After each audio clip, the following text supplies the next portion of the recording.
Magandang hapon po sa ating lahat. Ito na naman po si Rani ako niya ng Oiro Vlog.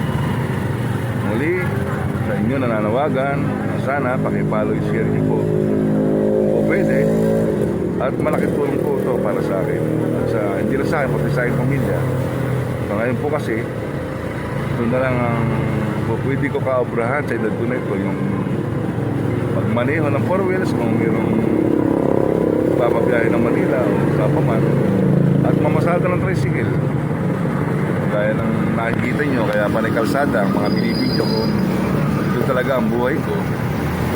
Inaantay ko ngayon ang aking pasahero na pumasok muna dito sa Happy Shopping. Yan, Happy Shopping yan. Bantay na rin sa akin. Tama-tama para may pasahero na rin ako balik. Medyo may kahirapan din naman talaga pasukin ang mundo ng